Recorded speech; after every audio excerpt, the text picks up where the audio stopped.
Thank you for joining us for another episode of What's the TVV.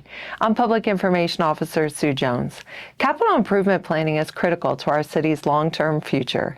But what is the Capital Improvement Plan? Joining us to answer our questions is our City Manager, Keith Metzler.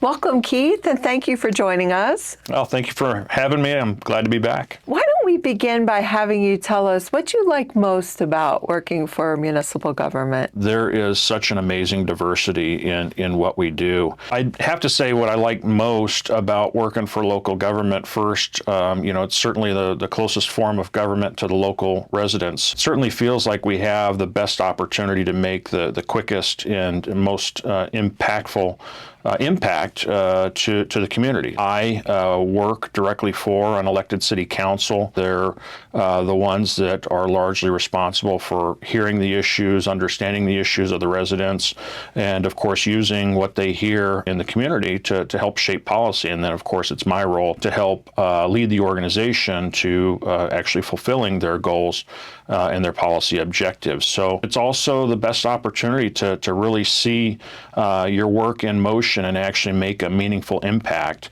that's responding to the direct interests and concerns of the local residents. And I completely agree with you. There's a lot of satisfaction in knowing that you're helping your community when you go to work each day. Right. What would you say is your least favorite part of your job? The least favorite part certainly is dealing with the incivility that exists just by the public at large. In many respects, we see a lot of the concerns and perhaps even outrage of our residents, really resulting from policy matters that are really attended to or being discussed or dealt with at the state or even federal level. It does seem like it gets taken out, or those residents' concerns get taken out on us at the local level. And so that's probably my least favorite because in many respects, our role is fairly basic in terms of what our responsibility is to the local residents. We're providing the most direct level of public services. That's maintaining the roadway system, providing water to our residents, providing all forms of utilities that aren't privately owned, park services, local police services. And so a lot of the matters that seem to be, polarizing America today, are matters that are outside our purview and responsibility, but we certainly feel like we get, the brunt of all of the angst that exists out there by our residents. So that's certainly probably my least favorite part of it. Well, we invited you so that we could pick your brain about the Capital Improvement Program. So the Capital Improvement Plan is embedded in our budget. It's a part of the budget action that we take on every year that's looking at all of the major expenditures and whether those major expenditures are in the form of investing money towards big ticket items such as construction of new roadways, maintenance of existing roadways, construction of new water lines, maintenance of new water lines, reservoirs, facilities as an example, buildings, whether it's the construction or maintenance of those.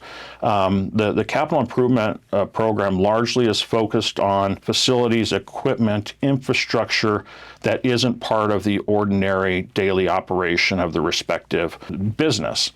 And so typically capital improvement projects are funded out of a discretionary fund, and it also serves as a plan. In many respects, the plan is developed based upon need first, and then of course funds available to take on that need. Why is the Capital Improvement Plan so important? It's important because it's a major exercise. Every department in this organization is somehow touching the Capital Improvement Program. And with that means they also have to be looking at not only the money side, but they're constantly, all of the departments are constantly evaluating, what are the needs, what are the depreciating assets that have to be reinvested in. And then once it gets memorialized in the form of the Capital Improvement Program, it really helps keep us organized, to be honest with you. And it's something that even though we adopt it on an annual basis, and in many cases it's a multi-year program, so it's planning out 2 years, ultimately to 5 years, and altogether it just helps us be more responsible to the residents. Is it kind of like you own a home and you have to put some money away when you realize that you're going to have to replace your roof? Yeah, and so I think the best example, because whether it's a roof or I'll take a personal experience, I just had to replace my water heater at the house. Whether it's roof or water heater, those are major outlays. And they come as a surprise, and usually when it happens, it's at the least opportune time. Maybe it's Christmas time and you're trying to buy gifts for the family or whatever the case might be. And so it's never a right time. So yes, absolutely. The plan is a document.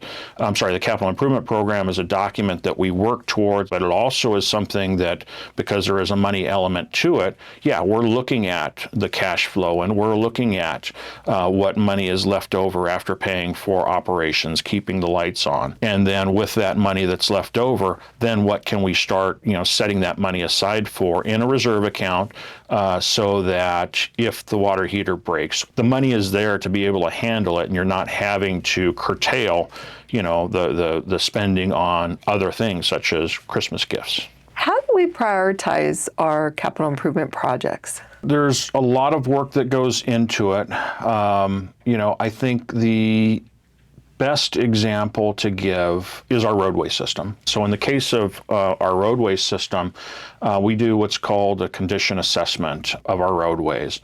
And we do that every year for all of the streets throughout the city. And because we do it every year, we also then have years of data to actually track how the road condition is doing. But basically, we'll evaluate the condition of the road and assign it a rating. It's called a Pavement Condition Index, PCI for short. That basically is a number that's assigned representing the condition of the road. If you've got 100, that road is pristine. It's perfect. It was probably just newly constructed. But certainly if you've got a road that may be 20 years old and has experienced a tremendous amount of traffic, both light and heavy vehicles, that might have a PCI of 50 or 60. And so what we do is we're evaluating the PCIs for all of the roadways throughout the city. So with that, we look at the condition of the roads. That's a driving factor. We're looking at the age. We're looking at things such as the usage, and we're also looking at future factors, economic factors such as growth. What is traffic going to look like in potentially 5 years? And is it just an overlay to add additional life to the roadway, or do we need to start looking at widening the road to handle additional roadway capacity? And there's similar metrics for other infrastructures throughout the city. But then with that, we're going to compare the needs based upon that data to the actual funding that's available. And based upon that funding that's available, we're going to do everything we can in trying to make the most meaningful impacts in terms of roadway improvements. So, for example, Roy Rogers from Amargosa to I-15 is a major improvement that we expect to see start construction this year. Another major roadway improvement is the stretch of Bear Valley Road from basically I-15 all the way to 395. There's some substantial needs there. We do also in this budget have a citywide slurry seal, and we typically do one major section in the city where we just focus on resealing the roads just so that it has added life. So those would be examples. So aside from road projects, what are some other infrastructure projects that are in this year's capital improvement plan? The next big one that we're most excited about is actually under construction right now. That's the new Victorville Library. It's a project that we've been working on and envisioned by the City Council, going back to maybe 2019 timeframe. And effectively what that will do is allow for us to expand our services to the community. There's going to be a dedicated children's library component built into it. There's going to be maker space. There's going to be computer labs dedicated to support those of our residents that are looking for an enhanced service. And because it's centrally located, certainly a better location than the current library, we certainly believe it's going to provide for better use from our residents. We also believe it's going to be a resource that's going to help better connect us with our local schools and making that facility available to support some of their programs as well. What specifically has been planned as it relates to public safety? Public safety is one of the areas that we're constantly focused on. Probably the biggest project that is on the horizon is completing the design of our new police department. We certainly have an issue with the existing police department that's actually limiting our ability to grow the police force. And so we're just past the conceptual design phase and moving into complete drawings.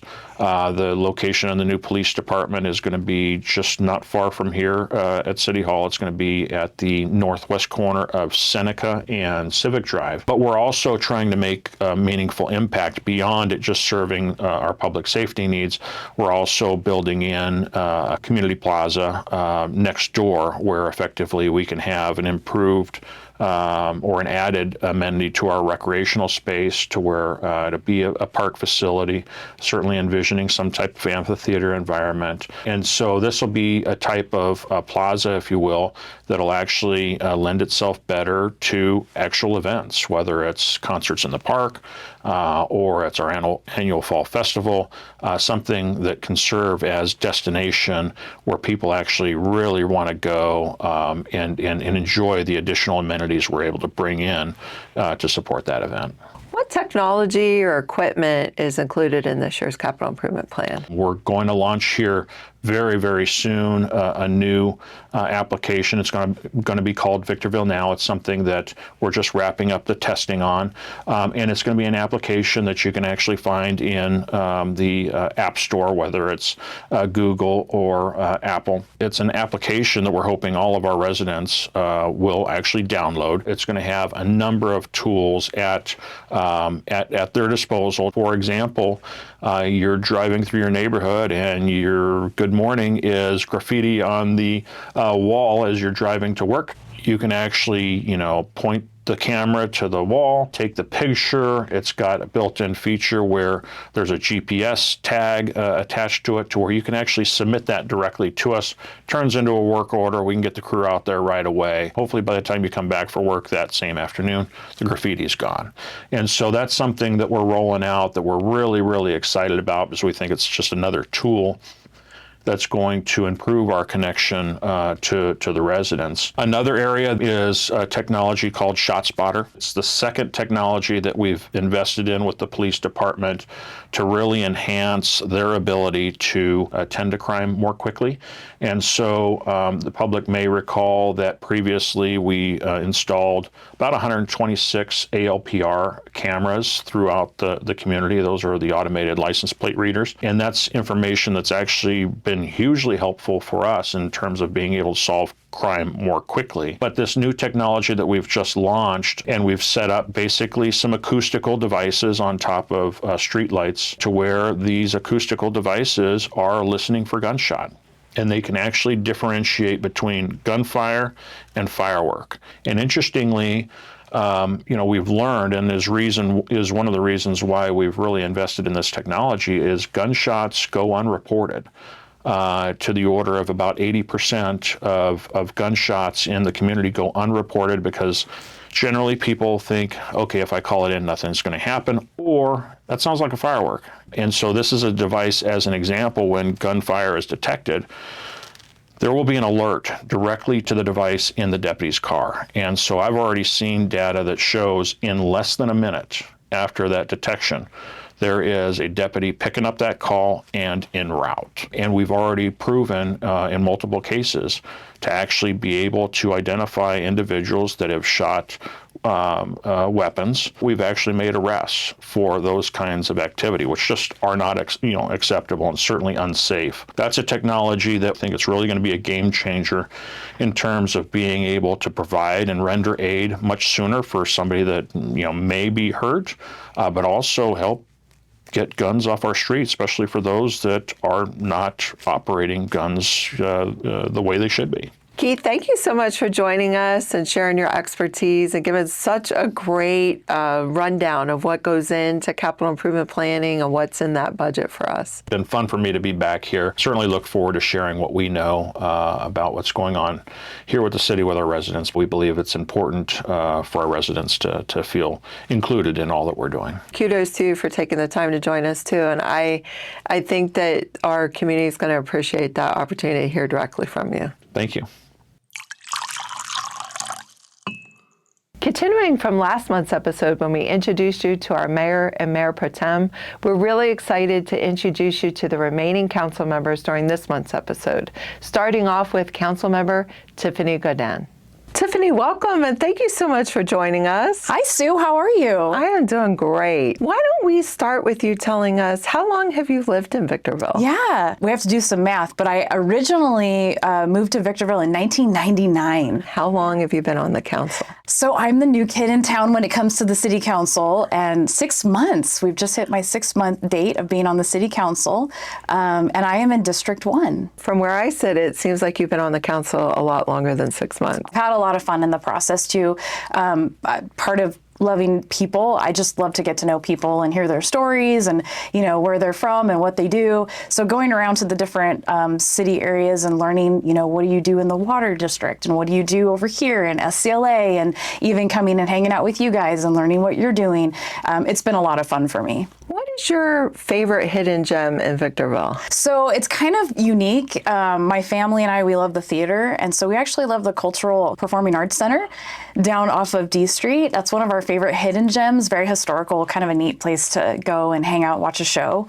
But I also love Emma Jean's. If there were an alternate universe and you were not a council member, but you actually were a city employee. Yeah. What do you think your favorite department would be to work in? That's kind of a no-brainer for me. I don't have to think too hard about that. That would be the fire department. I actually got to serve as an EMT for 15 years here at AMR Victorville. You know, being a first responder, I think it kind of just sticks with you. Honestly, just being able to serve the community and help people in their moments where they're afraid, you know, maybe they're hurt, whatever the case may be, being able to be compassionate and be that person who is able to come in and give a helping hand on someone's worst day is just really, I think it has to be part of your DNA. But to be able to serve and give back, that's always been my heart. And I feel like every position that I've truly loved or truly enjoyed has been where I'm giving back to my community and serving my community. So, which strategic goal are you most passionate about? I would have to say it would be reduced homelessness within our community. That would be my top priority for our strategic goals. The Wellness Center is something that I actually was able to get involved with before City Council, and just hearing the stories of the people who have been impacted by being able to live there, have people help them, get them into transitional housing. It really helps to change our perspectives when we get amongst other people and we hear where they've come from, you know, what hardships they've had to walk through, struggles they've had. You know, homelessness can be something that even just mentally, emotionally is a huge thing to overcome. And so hearing their stories of how they've, the Wellness Center specifically has helped them be that one, you know, ingredient that they needed to be able to get back into life and to really start to thrive. And so the Wellness Center is definitely, you know, something dear to my heart. And we want people to thrive here, not just survive. And so the Wellness Center is a key component in that. And it's definitely something I want to see us continue to expand. While you've been on the council, yeah, which project is your most favorite that has been completed? Probably our Animal Control and Care Center. I was able to be down there when it was still under construction and then see the grand opening and the ribbon cutting for that. To see how the city employees really banded together and made that happen in a very short amount of time so that we could really serve our animals well was really amazing to me.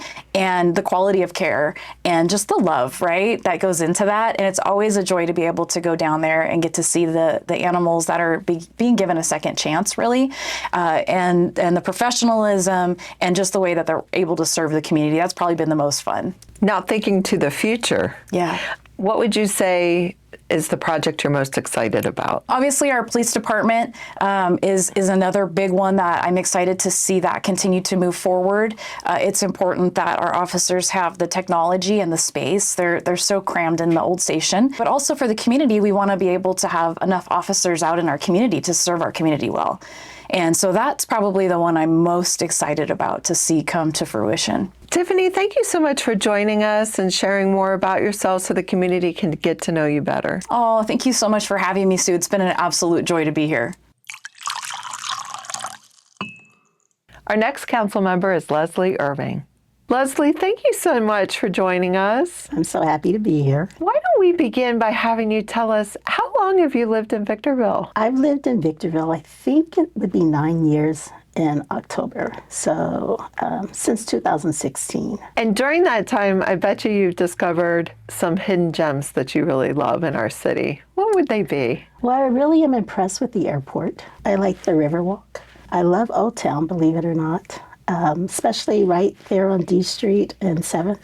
The signage is beautiful. The other things that I like have to do more with the sunsets, the mountains, and I am absolutely in love with the Joshua Tree. It's so unique to our area, so I can see why you love it. Which district do you serve? I serve in District 5. I represent District 5, which is Palmdale all the way out beyond the airport. 395 to the freeway. And how long have you served on the council? Well, I think this will be my 5th year. I was reelected in November 2024. And we were really fortunate to have you serve as our mayor pro tem for a bit, right? Yes, that was quite the experience, but I am so happy being a council person. Someone else should serve. I think everyone needs the opportunity to serve in leadership capacities on the council. In an alternate universe where instead of being an elected official, you work for the city of Victorville, which department would you like to work in? I'd like to work in finance. Really? Yes, I believe that's where the action is. When you take a look at our books, you see where we're strong and, places where we could improve. But I think finance would be where I would like to serve. As they say, the money is where the power is, huh? Yes, indeed. I like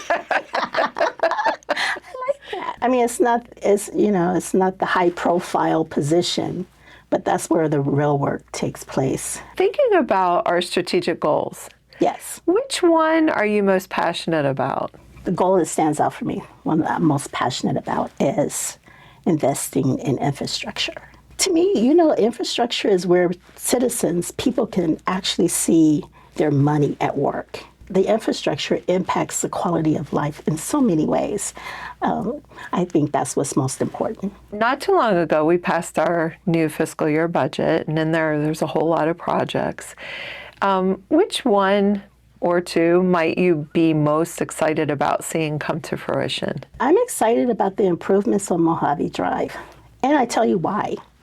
Well, I spoke about infrastructure. My philosophy is boots on the ground. So as I spoke with people in the 5th District, the number one thing they talked about was improving the roads. So to me, that's being very responsive to the community. And again, as I said before, to me, streets, you really see your tax dollars at work. So I'm excited about that one. Now, reflecting back on your time on the council, Yes. what project that has been completed or, an effort that we've done were you most excited about or you most proud of? I think the Wellness Center is a big deal. I have a background in social services, so addressing homelessness is important to me.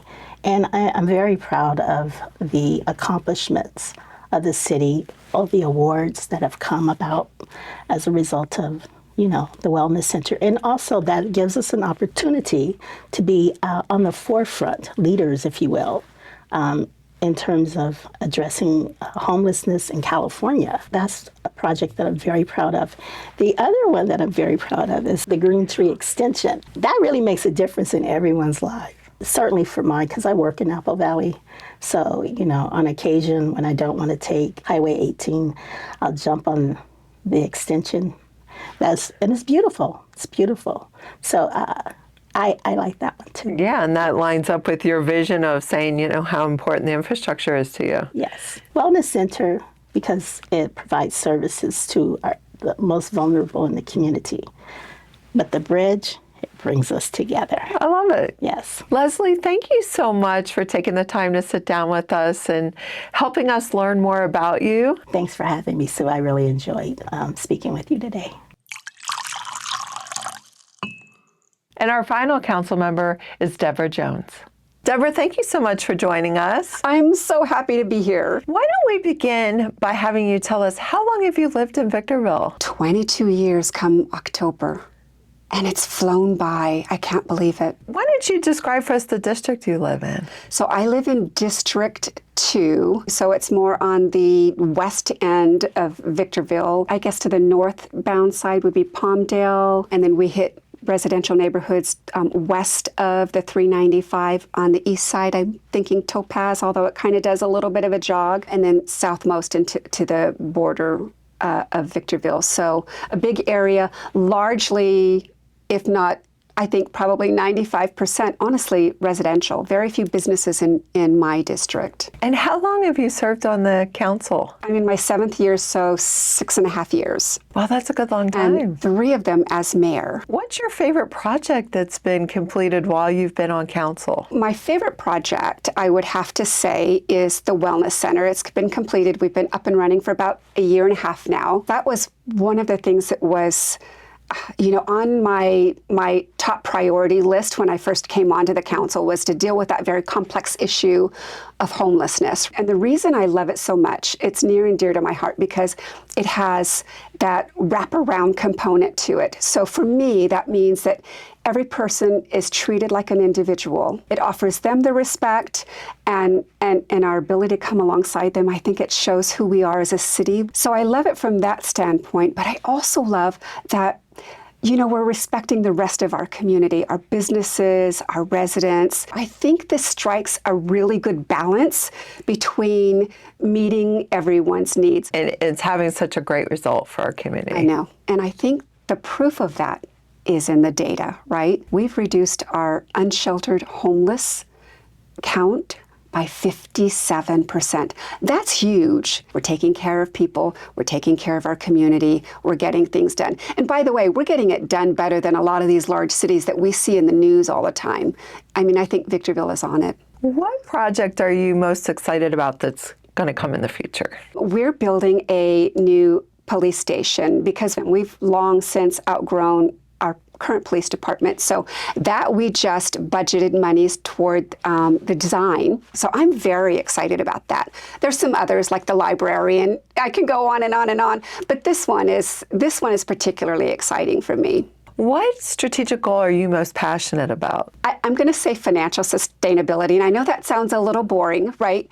But we have to be fiscally healthy, right? Because everything flows from that. If we don't have that, and we're not continuing to try and increase our revenues, make sure that our budgets are in a healthy place, if we don't have that, we have nothing else. So I would have to say that would be my logical pick. In an alternate universe, where instead of being an elected official, you work for the city, what department would you like to work in? I think the obvious one, and people are going to go, oh yeah, that's Debra, totally. It would be the city clerk's office because I'm such a policy person, but I got to tell you one more.